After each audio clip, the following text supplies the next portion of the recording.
welcome. We are having our panel discussion today with our own HR experts about what is happening in the corporates. So our old gang is back again. Pooja Bahuguna, Richa, Parikh, and Manvinder Kaur. So welcome, girls. How have you been? All good. All good. All great. Okay, I'm going to go around and ask everybody as to what have you been up to at work? What role are you playing now? And how have you been personally? Pooja? Personally, pretty good. Have been with my organization now for almost 2 decades. And I was head the talent space, staffing, and D&I. Okay. Oh, thank you, Pooja. Richa? So hello everyone. I am currently lead compensation and benefits partner, and this has been a new role for me. It was 1 year back that I got into it. I've been an HR professional for the last 14 years in the same organization, and having handled a lot of roles. Last year, I also started working on a project on D&I, and it'll be great to get everybody's insights today. That's lovely. It'll be very helpful. Yeah. Manvinder? Hi. Being in the HR space for almost 19 years now. For the last couple of years in my current role, I'm managing all things talent at the organization, acquisition and management. Plus, for the last 1.5 years, I've been very actively program managing diversity, equity, and inclusion initiatives at the organization. Oh, I good. look forward to the conversation today. All right. My passion topics. We should start with you then, considering you are the lead in D&I and you've been doing this for a while. Please tell us how much of it is real and how much of it is a hype. So I'll be honest enough to say, Mandeep, that it's a mix of both. So I personally feel that the hype also will bring in at some point of time, because it's a cultural change. It will take a lot of time for organizations to reach the point where they want to reach. Sometimes I feel that it might even take a decade for certain organizations because we're very young into this space.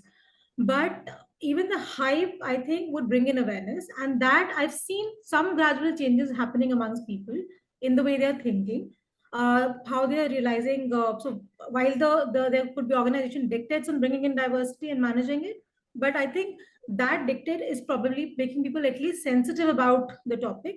So it's a mix of both. To be very precise to the question, it's a mix of both right now. Do you guys see it's an ongoing effort? Because this bit about creating awareness, I mean, I'm really sorry. I started it 2 decades back and we are still creating awareness. That's my frustration, that wherever I'm going, I think it depends on how different organizations are at different life cycle of, this initiative as such. Is it my feeling, or is it something that you guys also feel that we've been trying to sensitize the men for a long time? We're trying to tell women that these are your rights and this is what you ought to do. What do you girls think? So what I think is that it'll take a couple of generations for this thing to really fall in place, because each time that we talk about people, like you mentioned, ma'am, that it's been 20 years, but when we talk about the men and women in the organization, it cannot be too different from how we behave socially or how our family value systems are. So when men see a lot of their mothers going to the workplace, and then they see that, yes, it is normal for a woman to be missing from the family scene, just like it is for a male member, and people have to adapt to it. That's when the change will really come in, is how I see it. Till then, it will need a lot of push. So maybe it's a couple of generations that it will take. So I actually used to think it's a hype, Mandeep, but and I always thought, like, why? And maybe I was coming from my limited perspective. But then I had a colleague I was in a D&I panel in my organization, and she says, you do not realize it till the time you suffer it. And that actually got me thinking. I always used to say, what this diversity, everybody is inclusive and all that. But if you are on the other side of it, then you actually realize. And that was something which then I started thinking about it. And yes, there are organizations which are much more, in fact, you could say financial services or the other services organization who are more advanced in this. But where I come from, manufacturing, it will take a while. And we need to keep educating them, sensitizing them, and and so forth. I Yes. think, Pooja, it's not that they are advanced, actually. The way I feel it now that, I have been majority of my life in BFSI, and it's just that we had more women as compared to manufacturing. Absolutely. Manufacturing has so few women, actually 5, 6 degrees, not even in double digit. So you can imagine even at joining levels, BFSI has a lot, IT has a lot, e-commerce has a lot. Wherever you have more women, and it's just becoming a voice, and you like the fact because they tell their bosses, they tell their colleagues as to what they would like to have, what they don't have. So there is a natural thing about getting ahead in terms of getting counted, and being there is a voice of inclusiveness. Whereas when you are just one or two women in a whole department, and you're being spoken over and nothing happens, girls these days know the difference about microaggressors and gaslighting and other things. So then that starts trickling in. But if you ask the men, they won't know half the differentiation of some of these topics. But as long as women are doing well, they're getting ahead and things are not being held against them. What do you think? Is that? Absolutely. Absolutely. See, now women comprise almost 48% of country's population. I mean, it's almost 50-50. Yeah. We have, say, about 27% in the labor force. Yeah. You see, the parliament, it's 14%, 15%. But it's still a long way to go for manufacturing, I would feel. And small steps, but very firm steps we've taken. And it's going a long way. Most of the companies, I believe, Unilever and all, they are almost on 45 to 50% gender diversity. And we are also getting there. So yes, it's a lot is changing, but I still feel a lot needs to be done, especially in manufacturing, what you're talking about. That's absolutely true. And I also feel that, within an organization also, there are multiple journeys that are happening in terms of diversity, equity, and inclusion. It's not one pace of an organization, but, different department, it could be different department, it could be different leaders, how the journeys are traveling. For example, maybe technology is traveling it faster, while sales is, traveling it a little slower. And that also is a collective mindset of the people there, the availability of the resources, multiple factors into it, and the conditioning that has happened over decades of being into a different kind of a setup. So I think that also is one of the, not, I will not say the challenges, but that is something which is there on the table for organizations to deal with within an organization while they are charting their journey. when you look at DEI and you put equality into it, then this is something came to me from the banking perspective, that we have never thought that women are not paid equally. It is according to the levels. You never thought that they could be that they're paid less. But in the US, this bit about not the pay parity bit is so huge. Here we link it to pay for performance, pay for person, position, everything else. So I thought these concepts were universal till when we started traveling and when I was young and overseas. And then I thought that this bit, when they talk about inclusivity, it is just not gender, which is what we think in India it is not about. Now there is awareness about LGBTQ as well. But the Hispanics, the Afro-Americans, the whole community, the racial bit of it, I think that bit is so huge overseas. And all the studies that we end up quoting are usually US-based. They are in Harvard Business Review, or they are in MIT Sloan, and we know those numbers. So there are increasingly companies which are posting it for the Indian, cohorts of women in different industries as well. But I think it's very important to understand that we have in our own country a different kind of awareness happening on each of these topics. Is life of women changing? Have we thought about it? I'll go first. See, it is changing, but a lot needs to still be done, because we still have multi-generational workforce working in our organization, and still the older people, they still have that mindset, though they have their daughters also working now, everything. But when it comes down to like people working in the shop floor, engineers or anything, they still would have. See, some of it is also true that now, of course, night shifts are like becoming mandatory. Like you can have a night shift even in few states. We've like the bill has been passed and all, but still the safety is an issue. Even the women, I mean, they want to have, they only want to come in the general shifts. So it's it's also safety, B is also the mindset of these people, and for them to come out of it, it will take a full, maybe a half a decade more or something like that, because it's still a very, very male dominated thing in manufacturing still. But a lot is changing, and it's changing for good. We have managers who are very progressive, and a lot also has got to do with constant endeavor, and this thing, the organizations are going on putting about sensitization and treat women equally. I would say, why just gender? It's a generation also. Most of the companies, you cross 55 and like, it's like, okay, it stands still for you. If only there's a few people who just go up. Otherwise, I mean, it's like, okay, now, oh, retirement is coming or something like that. So it's, we have to, I think inclusivity would be for everyone. I mean, it's just not just gender, I feel. That's true.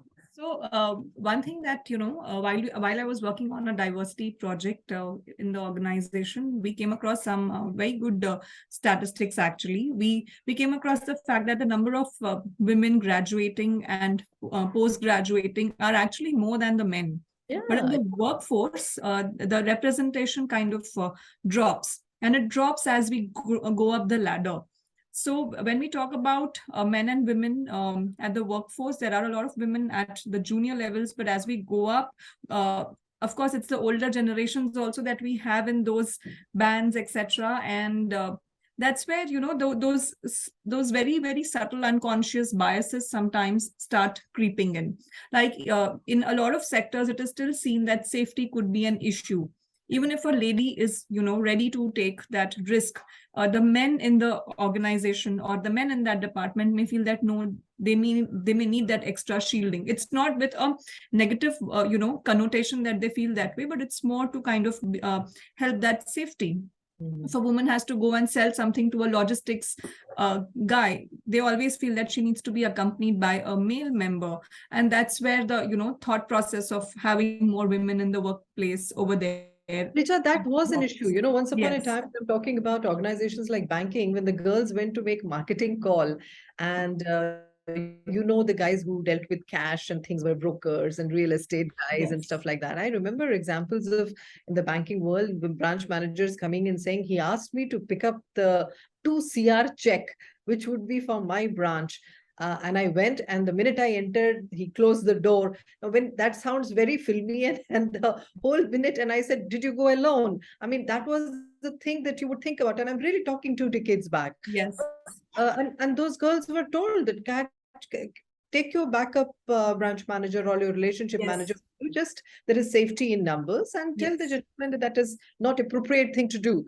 So there are things that you can educate your men in your company, but you need to raise awareness in the population that you're dealing with. So your clients may come from, and he thought that he has to count the notes and give a check. So he was just being this thing. But I think the girls really put themselves up there for making their targets to be met and doing things. You're very right, Richa, that a lot of things are this thing, but I think girls still, they think they can do it. But if anything goes wrong, think about the organization which has to, then be answerable to not just the family, but the society at large. And you are in human resources, so you know that how much we are scared about things. But think about airlines. I always admire the fact that the girls go for a 2 a.m. flight, they are picked up, they're dropped. So organizations where girls have to perpetually be doing late night shifts, they also organize. Or I think hotels also, I don't know, I'm not sure. Hotels also have things like that.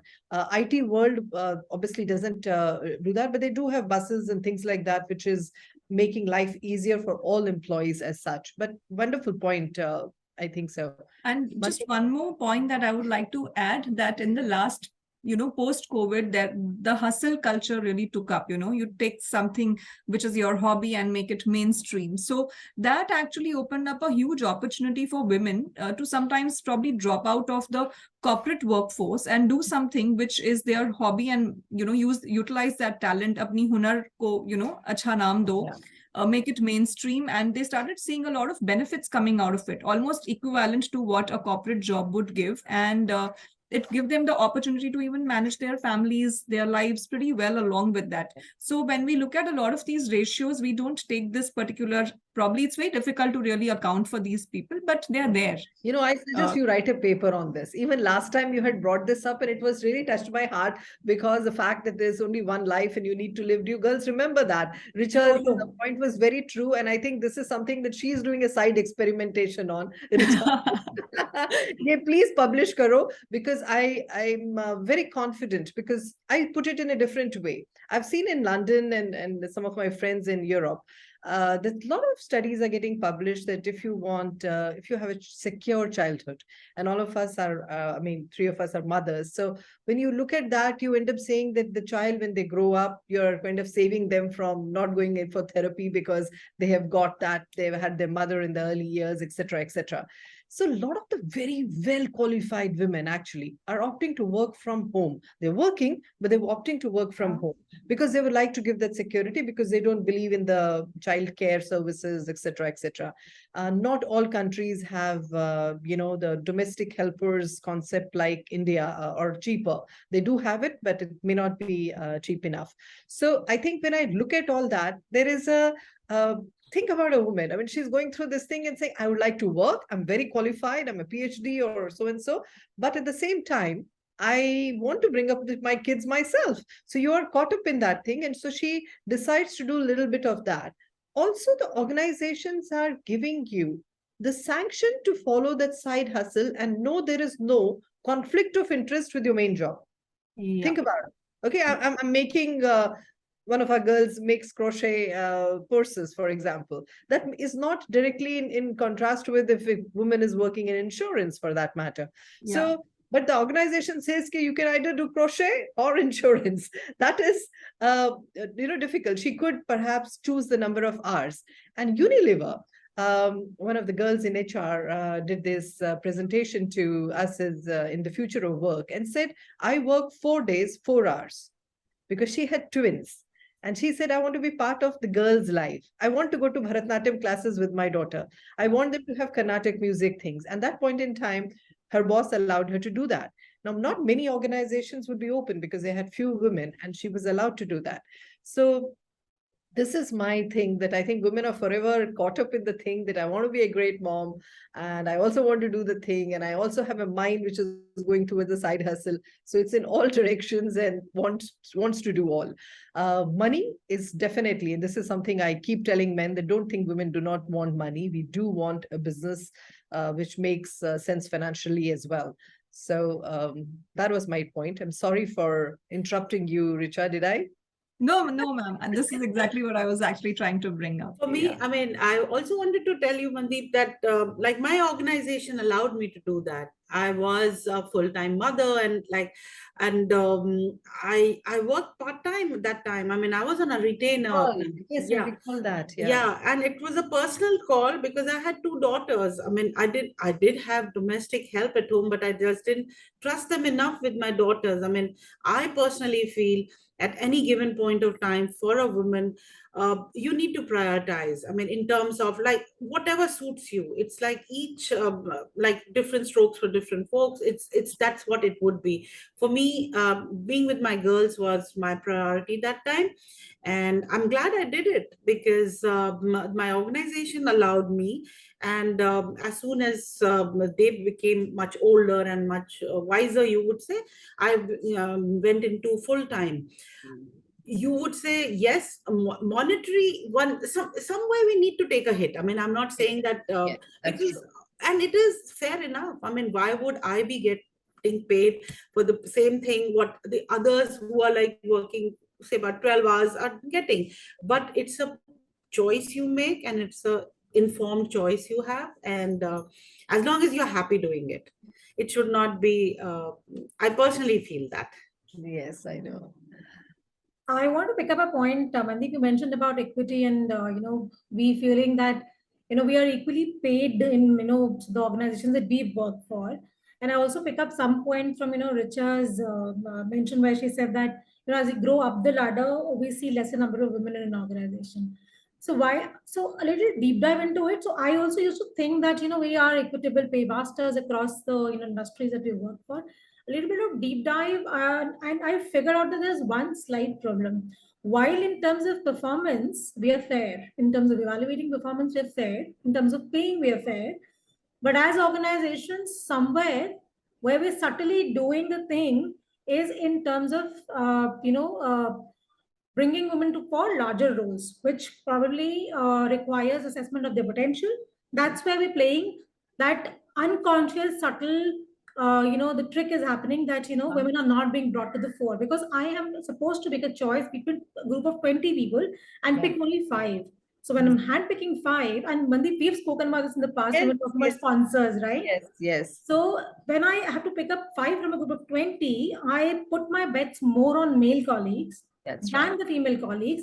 That also I feel is a huge, roadblock for women for the higher levels. Because when you're stopping them at the, point where they are stepping into the leadership roles, the larger roles, you unconsciously are, say, keeping them away from the bigger responsibilities by saying that maybe there's a lack in potential, not in those so many words, but it's happening. And what's happening is also is a fact. Now, this is another dimension altogether, which is that women also, because socially and culturally for ages we've been tuned to think a certain way that we're not the decision makers. We generally don't have seen a lot of stuff. How much independent we might say, we still go back to our fathers, brothers, spouses, male friends for confirmation and validations on a lot of stuff. So we still don't feel that we equal say. So somewhere when the organization or the leadership behaves like this, we also do not feel that we are up there. We don't challenge that.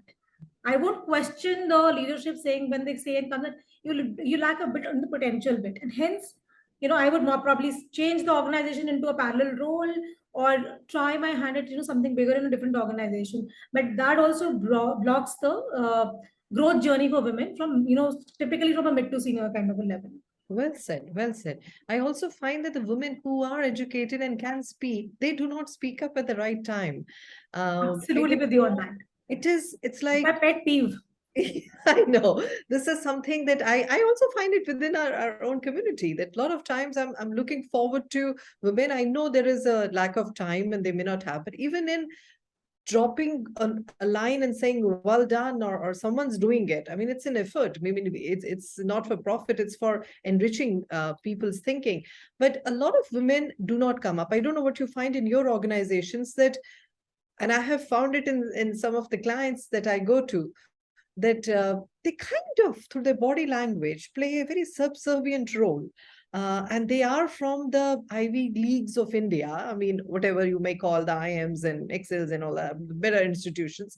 And they are just quiet and standing. And the man boss completely plays the alpha and takes over.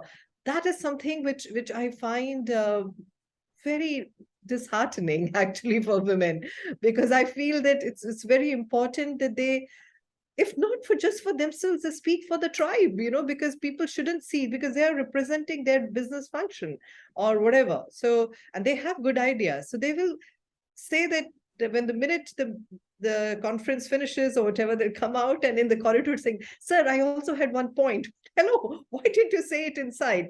I don't know. Have you seen this? I think haven't. because they don't like to be challenged in a group of people. We're not Yeah. comfortable being challenged and questioned and responding to something. Even when we have a very valid point, it's a thought through point, we've researched about it. It becomes difficult for us when somebody, as women, I feel that we have two, the ways we react to situations. One is being too aggressive about our opinion, as in close to heart. I am very possessive about my opinion. I don't like to be challenged in that. Second is I won't say. Either I would not know, I won't talk, I'll be very passive in it, or I'll be so assertive that it'll come across as aggressive. But sometimes it's also how organizations or how people around teach us. But I've also realized, and that is with myself also, that when we have an opinion, we're very, very passionate and protective about it. And the moment it gets challenged, we feel offended and then we keep quiet for the entire conversation. So because of fear of being challenged, we probably prefer to bring it one-on-one with the person who we think is a decision maker later on than being vocal about it in a conversation. I I think, personally feel like even the men have the same reaction. yeah, They have the same reaction, but it's always the women who are pointed out, oh, you're too aggressive, or you are like very, very bold, and you just speak your mind and all. I don't know why that is considered like to be, they pinpointed. Even your women folks will say that, oh, you're too outspoken or something like that. But if men do it, it's perfectly all right, because that's like their probably this is what they grew That's up Pooja, as. because coming back to the No, same thing, I our would say generations, women were not supposed to have an opinion. For Absolutely. everything, we were absolutely. supposed, and that's not even in India. I won't even say Asia. Everywhere. It's a global Everywhere. phenomenon. Until date, we've not been able to balance that out. Women have to seek a validation. They can't have an opinion and table it. And if they table it, you don't know, and from assertive, they suddenly, they're termed as aggressive. So yeah, So the there's a very genesis. beautiful meme which was there, and a couple of weeks back, I was talking to a group of women in the forum, and the first picture I showed them was this. It is like the two women talking to each other, and they're asking each other, "What is the difference between assertion and aggression?" And the woman responds, "Gender." So nothing could have been more, clear More or more, accurate, exactly. Sorry, yeah. Richa, you were saying something. Yeah, so I was just coming to that what is the genesis of this, why is it that's how I kind of look at this sometimes, that why is it that women are perceived in this way? It's maybe because we have a lot of women are conditioned in a way to not really speak up about their opinions. So when they do, they expect that it has to be taken seriously. It becomes a very serious matter. Men are probably able to put a little humor to that, lighten the situation immediately after that and be assertive about it. But maybe sometimes those little softer things that we have to be mindful of, wo kabhi kabhi chhoot jata hai. And that's why we are probably seen as very aggressive in certain situations. And Social construct, definitely, Richa. But the other yeah. thing also is that the number of, and this is something I obviously coach women about, is see, read the room. How many Yes. allies do you have who will back up what you're trying to Yes, say? yes, We yes. always feel that मैं तो अकेली हूँ, I'm making a point and I don't know what people will see. Let the point carry weight. If Yes, it carries weight, you will have a lot of people back you. Nothing to do with men and women. They're all absolutely. your people who are business heads. They feel, they see the value in it, they go for it. Not because you're a woman, it's because Yeah, you're a professional who makes sense. absolutely. So there is a time, there comes in a level in the hierarchy that you have to stop counting yourself as a woman. You give to yourself as an reward. You do not counting yourself that I'm going and I'm the only woman sitting in this team. And you always see into what kind of a weight I'm bringing into what I'm adding, the value I'm adding into the team groups. This comes with confidence, and then your presence and everything, and people start siding with you because they see that, you know, that makes sense for my That makes department. Oh sense, my yes. God, if I had that, that will be good for my people. So this bit takes a while, but it does happen. But very well pointed out by all of you that this is something which is happening in organizations. Pooja, one of the things which always something it is fascinates me into the fact that with so much automation in manufacturing and robotics and all of this, how come things haven't still changed to that extent? Is that Absolutely. It's a mindset. I personally feel it's a mindset, and a whole, I think the way we sensitize them is what I would feel is that still you have, I mean, I have my youngsters, we have the GETs working, and now we have almost 50% women in there. Like when we hire 50% women. But how many of them drop? I mean, the men also drop out, but women are there to drop out more, because see, none of the manufacturing locations are going to be near a metro or something like that. Yeah. They are in remote locations. So one of my managing directors earlier used to say, why can't the men also leave their jobs and join you guys here rather than you doing the other way around? But that also is a fact of matter. Today, after a few years, we are just juggling with the fact that, oh, this one's getting married, let's, at least I am in a conglomerate where, I mean, different businesses, we can still transfer them there. But the attrition is high, because after a few years, engineers and very, very capable women, they do drop out. And it's got to do with the mindset. These guys they come back and still say that half the lot, especially the older lot generation, maybe after the whole generation retires or superannuates, it becomes different. But I personally feel they say, oh, aap to extra income ke liye kaam kar rahe ho, or something like that. It is degrading. I mean, I'm working for my own thing, and we face it all throughout. Oh, you are there to like take care of your hobbies, or like the money. We are the breadwinners, kind of a thing. So that also is a fact. Mindset is the main thing, I feel. And once that changes, it has changed. I'm not saying it hasn't. One is working towards it, and it has changed. Still, it's like maybe 70-30. We need to work on that 30 now. Okay, tell me one thing. How are you girls taking care of all these little things which women come back to HR for and says, these little microaggressors, like I've gone for maternity leave for 6 months. Arey, maja kiya 6 mahina, that kind of a thing. The poor woman delivered a baby and was bringing it up. So a lot of girls keep coming back and saying, I don't get a chance to voice my opinion. I get spoken over. I'm totally dismissed in a meeting. And the fact these one-liners that you dress up and come, and आज तो birthday होगा, तुम लोग तो खाली तैयार होके आते हो office में, and so on and so forth. So a lot of the girls, when they come back and say these things, I'm kind of appalled to the extent that these things are going. Maybe because I didn't face them. Maybe they did say that, and when they did, I did take it up with colleagues. But what do you think? Is this still happening?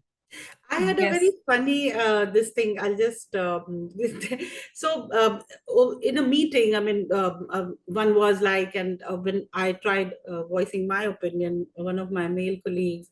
I mean, so he did that something. So, and it's a very natural thing for a senior. I mean, of that generation, probably doing it. So he done it once. The next time he did that, I gave him a high five, and he was like. He was completely stunned. What happened there? I said, good one. And then I started, and next time he didn't do it. He really didn't have the audacity to do it. So that's what I'm saying. I said, so there are little nuances, and like you can counter it, but yes, you need to constantly do it. So in fact, once I have to share a very funny instance, which I myself had faced. There was a male colleague of mine who told me that, you work so hard, but तुम्हें इतने पैसों की क्या जरूरत है? तुम तो सारे पैसे कपड़ों पे ही डालती हो. You like to dress up so well every day, and that's all that you would be spending on. And I was a little appalled, and I said that, listen, I like to be well turned out. I appreciate people who are well turned out. You can also come to office well turned out. I'm not the one stopping you, right?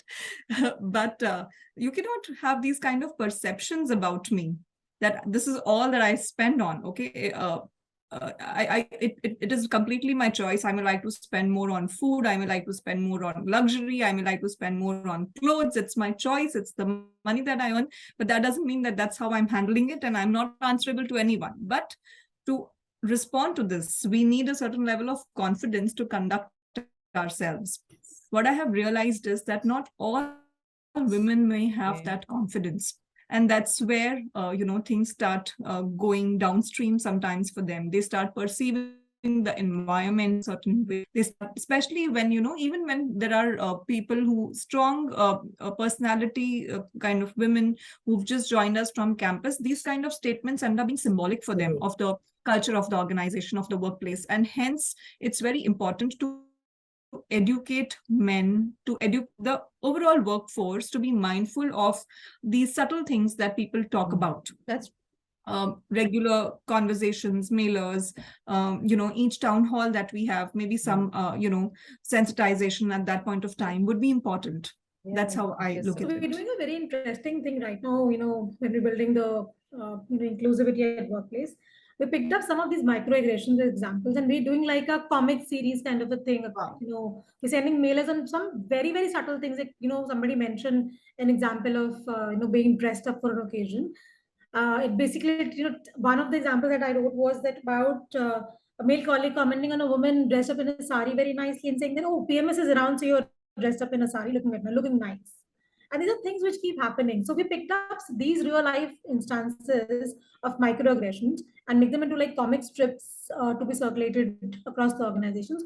We're also doing a very interesting thing, for this month of celebration of the International Women's Day. which is around bringing these microaggressions and asking employees to enact them as Nukkad Natak. Yeah. Wow. So we will be running this entire campaign across the organization, bringing them to enact it, being judged by a professional organization which is into doing Nukkad Nataks for organizations. So it's an interesting thing. But I think it's so deeply ingrained, it will not take any less than decades for us to get out of it. Absolutely. It's very habitual to doing it. And honestly, we as women also sometimes, most of the times, we don't get offended by it until the time we have realization that these things are not right. And 80% of us, or maybe a little lesser than that, we do not even realize that this is wrong. We become so used to such microaggressions, both at work and in a personal space as well, that we do not even realize the galat hai. This And is wrong. Manu, a lot of the men say, why are you girls so touchy about it? Yeah, yeah. Yes. And that really irritates That's the me. biggest and microaggression, actually. yeah, and you do have friends when you are in V school and they are teasing you, you're teasing them. But I always say that there's only a woman knows that what is a good touch, a bad touch. But I think they don't understand that we also know what is that line which they cross, which is not appropriate. One final thought on all the efforts which are happening in the corporates, or how we can help continue to keep this crusade for getting a better place for women. Anyone? Yes, so I think it's very important to ensure that we attack the unconscious biases in a big way, especially when it comes to, having women take up higher order roles, growing them to higher order roles, like Manu mentioned, and ensuring that, their spirits are high. The people who've joined the workforce, their spirits are high. I think a lot of effort needs to be put in that. Their intent to have the career shouldn't kind of diminish at any point of time. They should look at it as a career and not just a job which is for bread earning. We are doing so many workshops and like talks and Nukkad Natak and all in the plants also. And yeah, the effort needs to just keep on going, and I'm sure it will happen. I mean, it has a needle has been moved quite substantially, you would say.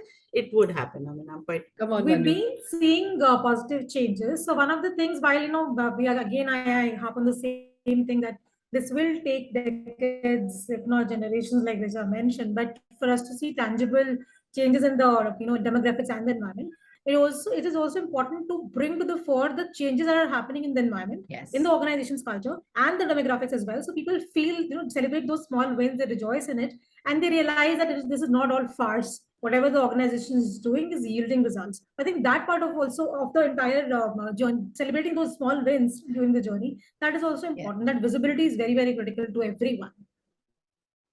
As all of you have said, thank you so much. But I would just end the thing by saying that the way new people will keep coming to the workforce, we can never stop. We need to have this entire, like an onboarding experience. The more people come into the workforce, men and women, they need to go through this learning process. So there will be stories in each organizations which talk about this is where we were, this is how far we have come, and where we need to be.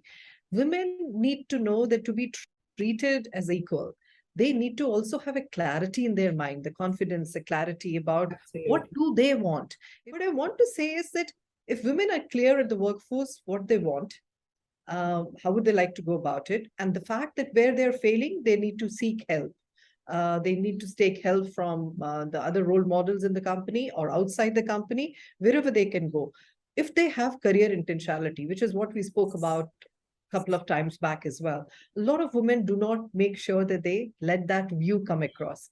And that is why the lines cross. So I look at a lot of these things into awareness for women and for men both, because I face at senior levels.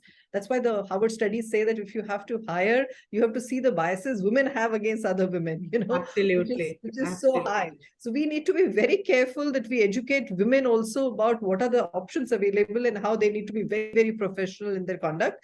Yes, there are things about the fact that we hold ourselves to very tough standards and we want to do that thing so good that nobody can point a finger, and men are allowed to make mistakes very easily and still get up and dust and walk off.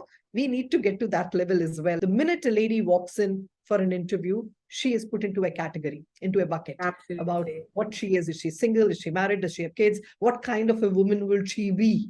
I don't think that happens when a guy walks in easily. I mean, there are some categories, but it doesn't happen so often. So I think let's get together and keep working on this thing. And I'm happy that let's try to support women, to give them the clarity. If they're having difficulty with bosses, let's help them to tell them to how to manage it better. If they are looking for some positions to get somewhere, be there for them. Tell them that how you can face it so that you get that entry into that club. So there are a lot of girls who are hesitant into speaking, who are hesitant into doing things, but they want someone to tell them how to do it. And if you are a girl who is already accomplished that, you can help them. And I think all of us at some place have girls that we are mentoring and colleagues who we know need that help. Let's try to build that awareness amongst all of them. This is what I want. Thanks again. Thank Thank you. you so Thank much. you for Thanks for having us Yeah. over. It was a complete pleasure to be a part of this. Thank you so much.